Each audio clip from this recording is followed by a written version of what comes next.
There have been, though, some that were surprising, um, like the Mad Gasser of Mattoon was an incident that occurred back in the 1940s in Mattoon, Illinois, and there were all these reports of someone using an anesthetizing gas to try to put people to sleep. And this is widely regarded as a case of mass hysteria, that there was no gasser and it was all a popular delusion. But when I looked into the case, it's actually no, there is evidence that there was a mad gasser, and we even have evidence about who it was. So that was one. Another that was like that was the mystery airships of the 1890s, where in 1896 and especially in 1897, there were all these reports of mysterious airships appearing in the skies. At first on the West Coast, and then in the interior of the nation. And these have often been reported as like early UFOs. But when you study them, they were not understood as UFOs. They were not reported like UFOs. They were reported as we've got some inventors who have invented a new kind of dirigible and or directable balloon, and people thought they were a new invention, and they didn't report meeting aliens. In fact, they reported meeting human crews with names, and when you check out those names, they were real people. And so it looks like we did have a group of inventors that were testing out some new airships in 1896 and 1897, and that one turns out to be true, even and not alien related. So that was another example. Also, in the 1990s, there was a woman named Gloria Ramirez who was taken to a hospital in County, California, and this actually became the basis of an X-Files episode because it was so strange. When they punctured her, to give her, she was having a heart attack. When they tried giving her an intravenous feed, this smell overwhelmed the people in the emergency room, and they had to like evacuate and things like that. And so she's been referred, and unfortunately she passed away, but she's referred to as the toxic woman. And the question is, what on earth happened in her situation? Was it a case of hysteria, or what else might it be? And they actually used it at the end of the first season on the X-Files, where it was a woman who had alien DNA in her. Well, the evidence is that there is a solution to the Gloria Ramirez mystery, and it wasn't aliens, and it wasn't it wasn't mass hysteria. It looks like someone in the hospital in Orange County, which was the head of, or the sometimes spoken of as like the world headquarters of meth production, had been making precursors for methamphetamines and storing the precursors in IV bags in the hospital so they could conveniently be smuggled. And when they were hooking up the tubes to give Gloria Ramirez IV, they grabbed accidentally one of the bags of the methamphetamine precursors.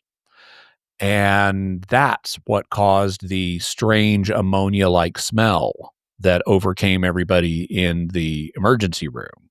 So it looks like it was actually a criminal enterprise that went wrong and caused this as an accident. So that would be another one that I looked at where I didn't know what the answer was going to be until I looked into the evidence.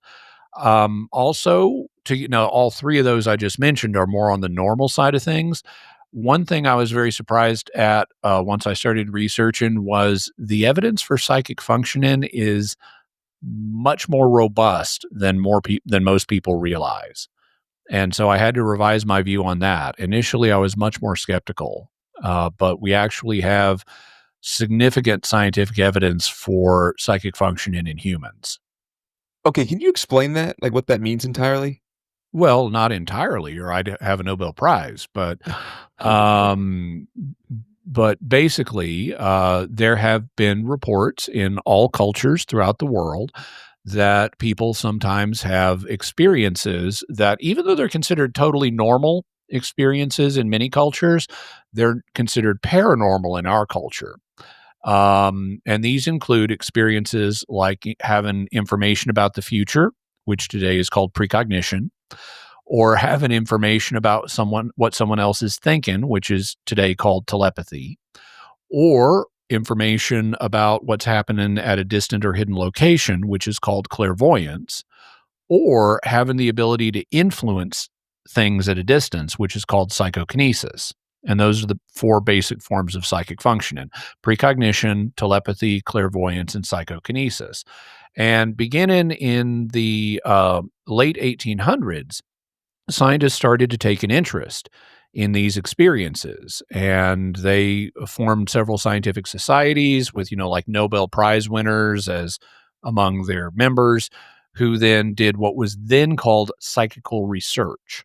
In the 20th century, there was some new jargon that came in, and this came to be called parapsychology instead of psychical research, but it's the same thing.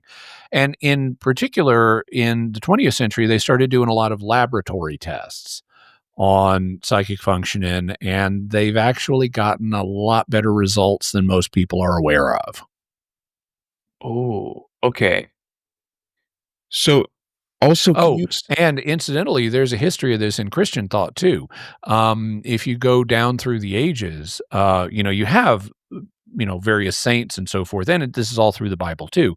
But you have various saints reporting experiences that are sometimes precognitive, or sometimes clairvoyant, or sometimes telepathic. But even and sometimes they're attributed to God.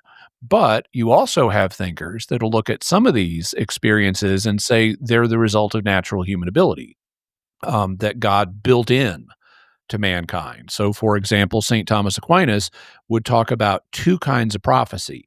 Supernatural prophecy is what God gives, and it's infallible. Natural, what Aquinas called natural prophecy, is a natural human ability that God built into us that is not infallible, but does, at least in a probabilistic way, give us information about the future.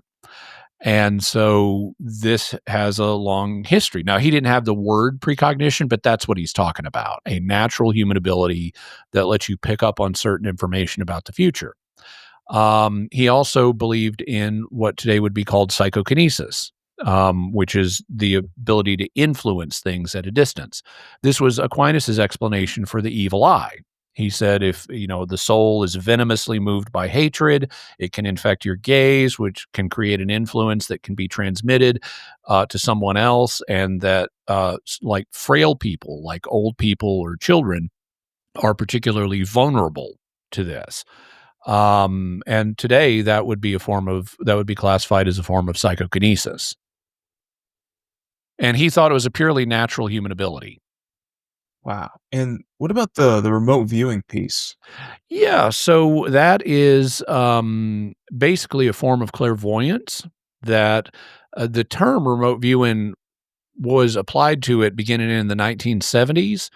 Um, the Defense Department started, well, actually, before the Defense Department, there were some scientists connected with the Stanford Research Institute and SAIC, which is a major defense contractor, that began looking at evidence for clairvoyance, which came to be called remote viewing, and they found evidence of it, that it exists, and people can be trained to do it and stuff.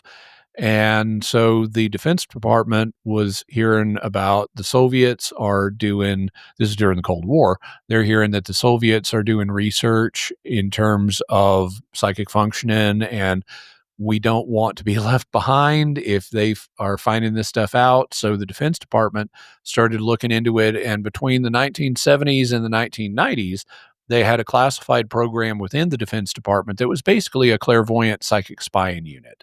It went under a number of different names. It got called things like Center Lane and Grill Flame, and because they have to change their code names periodically. Its final code name was Stargate, and they had two words, Stargate, and they had the name before the movie and the TV show. Um, but yeah, it was a real government program. I've met people who were involved. I mean, I have them on speed dial. So it's a real program that did exist, and people continue to study this to this day.